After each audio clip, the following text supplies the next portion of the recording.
Patriots 29-13 on Sportsmanlike. Presented by Progressive Insurance. Drivers who switch to Progressive could save big. Quote today at Progressive.com. Defensive head coach. Quarterback on his fifth team. Could this become a trend, or is this a blip? What we saw with the Seattle Seahawks. Is there any way that their model can be replicated by other teams? 38-year-old head coach. I mean, think about this. A head coach who's only 38 years old in his second season that no one really had a great feel for when he got this Seattle job. He takes over for Pete Carroll, who obviously went to 2 Super Bowls and won a Super Bowl. And this Seattle franchise is phenomenal. John Schneider, their general manager, wins a Super Bowl with a different head coach and quarterback just a decade plus ago. Then changes out literally the entire roster. Not one person from this team this year was on their previous Super Bowl win. He gets a new quarterback, a new head coach, and the new quarterback is not a new name. It's not like he drafted a guy. He gets a guy on his fifth team and a 38-year-old that nobody knew of, unless you're Chris Canty and a hardcore inside the NFL kind of guy or gal. I mean, this is remarkable what they pulled off here. Can it be a trend?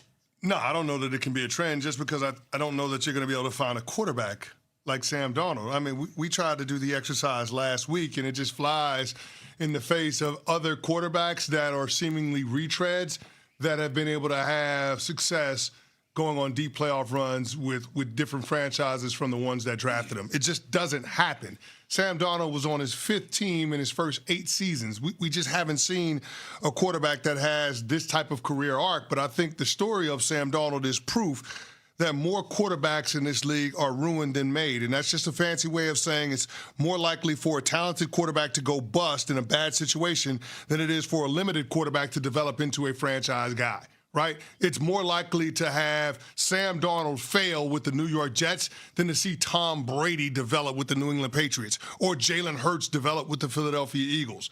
And that's the part where I think it's special to have Sam Darnold have this type of ending to his story and become the first quarterback in the 2018 class to win a Super Bowl. I love the fact that this happened. I just don't know that you're going to see somebody else do it again, just because we haven't seen anybody do it through the first 60 years of the Super Bowl era other than Sam Darnold. Yeah, the Sam Darnold piece, I don't know if we'll see replicated just because, as CeCe has said throughout the entirety of the season, the talent was always there. The raw physical talent was always there. It was just circumstantial for Sam Darnold.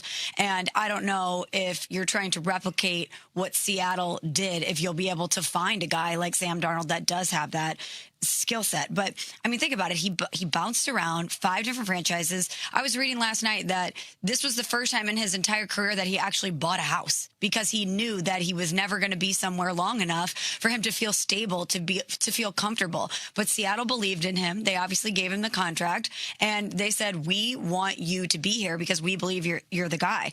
But as far as replicating what they did, I do think we're seeing this as a trend in the NFL. Look at the playoffs. Formidable defenses, quarterbacks that don't have as heavy of a lift, and we just say you need to be average and your defense will carry the day. Think about what we said about the Houston Texans. We said that defense is so tough, so physical. All C.J. Stroud needs to do is take care of the football and be average. Now, obviously, he didn't do that, but that defense did enough for the offensive side of the ball, namely the quarterback, to not have to do as much. We saw it with the Denver Broncos. That's why so many people even gave them a chance against New England with Jarrett Stidham at quarterback because of the defense. Last year, we saw the Eagles, even though obviously they have a lot of weapons on offense, defense carried the day. So I wonder if moving forward in a league that has been primarily offensively based and everybody wants to look at who Sean McVay has on the offensive side of the ball, who's the next Ben Johnson, how do we have that offensive genius, if they're looking around the landscape of the league and they're saying, actually, maybe we need to focus on the defensive side of the ball.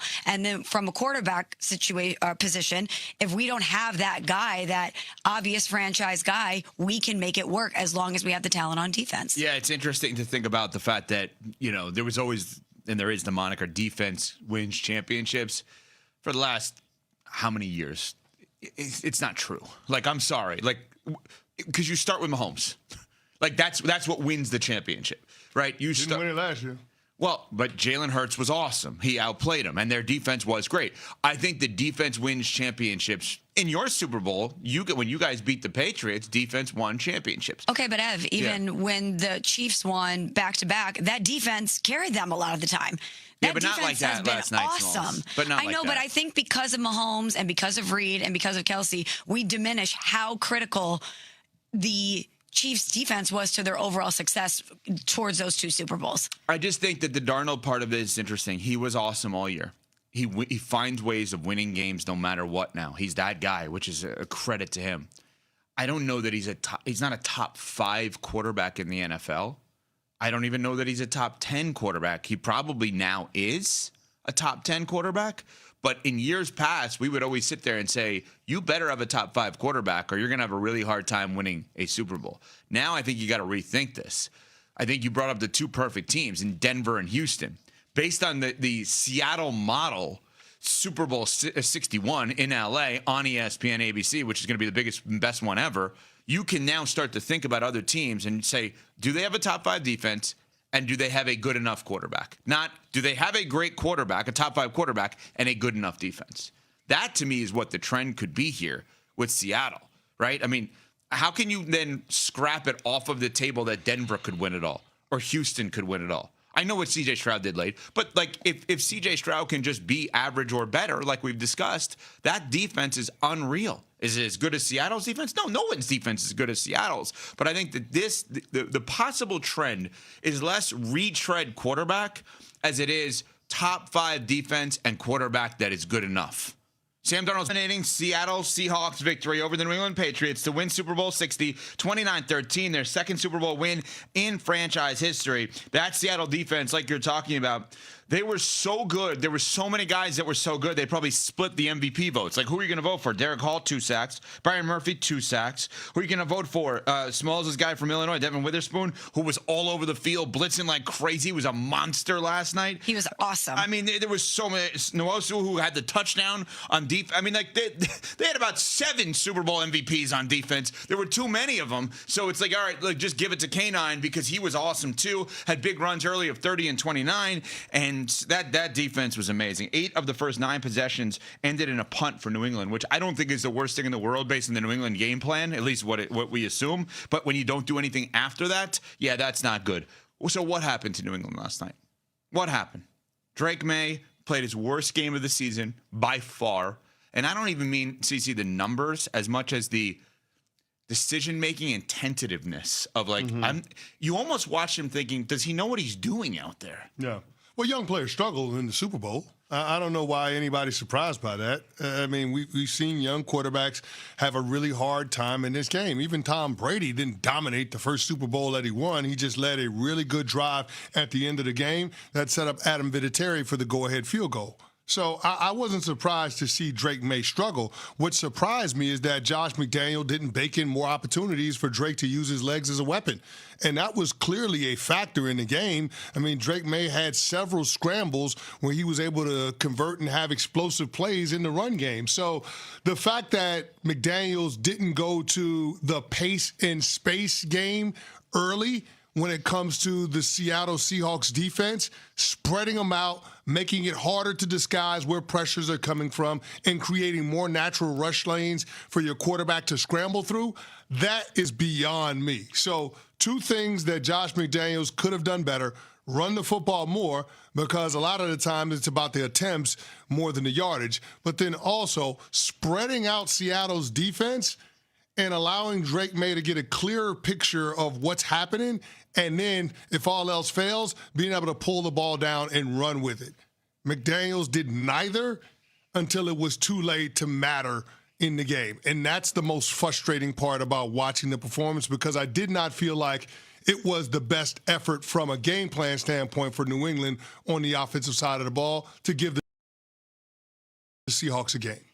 Which was shocking to me, because in advance of the game, when we were going through what different X factors would be the edge on either side. So many people ahead of the game said, well, if Josh McDaniels is going to have 2 weeks to game plan against the Seahawks defense, that could be a huge X factor, even though from a talent perspective, we think Seattle may have the edge. I expected him to have some very, very explosive plays, some really exciting plays. I thought that they would be more aggressive, especially knowing that Drake May had been under duress so much this postseason. I was just very surprised to see that offense be so stagnant. And I know that it's really hard when your offensive line is getting beat in the manner in which it was last night. Evan, you brought it up, but Will Campbell, 14 pressures he gave up, the most given up by any player in a game this season. Drake May, a young player, in the Super Bowl, dealing with a shoulder. I know he said that he had turned a corner, but he was so limited in the lead up to the Super Bowl. That had to play a factor. And then you have that nasty defense coming at you all game long. It's a lot for him to deal with. Yeah, I don't know that I expected explosive plays as much. And they tried, Smalls, because they kept putting Travion Henderson in there, and he's an explosive running back versus Ramondre Stevenson, who's more of the power back receiver out of the backfield and pass blocker. I just expected, because I've seen Josh McDaniels now through so many different Super Bowls and big games, when something's not working, change it on the fly and figure something else out. I mean, he did it, not to bring this up, but it is important, CC. He did it against you guys in the Ravens in 2014, where he literally broke out a formation that we had never seen before. Just literally putting a tackle at 10 and a tight end at tackle, and not to get too deep on it, but like no one in the NFL had ever seen it, and so much so they outlawed it after. Yeah, he came out with 4 offensive linemen. So that's what I was anticipating. Yeah. Okay, Seattle's defense is as good as advertised. Now do something that they haven't seen all year. In fact, we brought it up last week. We said maybe use Marcus Jones on offense, who played offense 2-3 years ago for New England way more than he does now. Maybe do something like that. Maybe run a jumbo formation and literally use no wide receivers. As stupid as that may sound, who cares? If you can run the ball at 3 to 4 yards a clip, do it. They didn't do anything to adjust. Now, rip Josh McDaniels, the offensive coordinator for New England, all show. I don't care about that. What I want to understand is why didn't they do that? Because you've seen him do that so many times. Why did they not change anything? I don't know. But you're asking me a question I have no answer to. What would be, blindly, what would be something that would cause a coordinator to say we can't do anything else? Injuries? I mean, what would it be? I mean, there's a part of it where you would be hesitant to open up the set because you realize your tackles can't hold up and drop back protections. But if you open up the set, then it makes it easier for your quarterback to see the field, to see where the defense's pressures are coming from, and to see where the rush lanes are when the defense is getting after you so you can escape away. Now, that's putting your quarterback in harm's way. Maybe that's creating more opportunities for Drake May to run. And with the injuries that he's been dealing with over the last couple of weeks, I can understand a coordinator or a coach not wanting to major in that. But it's the Super Bowl. Yeah, they don't have a game next week. Ain't no damn games next week. We got to let it all hang out. And that's probably the most frustrating part. Like, Drake May is statistically the best scrambling quarterback in football. Let the guy run. I said it coming into this game. He's going to have to use his legs as a weapon. And Josh McDaniels didn't give him enough opportunities to do that. I didn't see any zone reads. I didn't see any design sprint outs. You had a couple of opportunities where you tried to boot, but the defense read it out, so there was nothing there.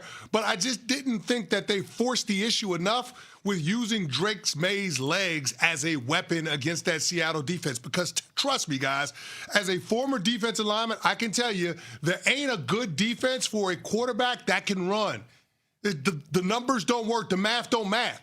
If you use your quarterback as a runner in a designed run play, the offense just has more. So I don't understand why Josh McDaniels didn't do more of that.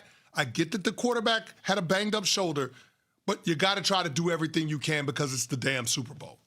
What would have happened, same game, if he was calling plays for Brady? What would they have done? I know he's the greatest of all time, but meaning like, do they run no huddle? Death by 1,000 paper cuts, no huddle, open up the set. I would go 4 wide receivers and see what you're going to do. And they chose not to. I would go. They did in the fourth. I would go option routes with the slot receivers, option routes with the running backs, angle routes with the running back. Like it would have been a lot of hitches, a lot of smash. It would have been a ton of that stuff. But we're talking about 3 steps, getting the ball out of his hands, 2.5 seconds or less. It's essentially playing basketball on grass.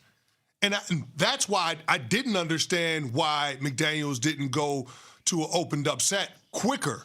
Because guess what? When you do that, combined with no huddle, you standardize the defense. And one of the things that we saw, one of the themes in last night's game early on, was Mike Macdonald bringing more pressure than we're accustomed to seeing the Seahawks bring. They typically don't like to blitz, but you saw a lot of blitzes early. Was amazing. Witherspoon coming up from the second level. Ernest Jones, all those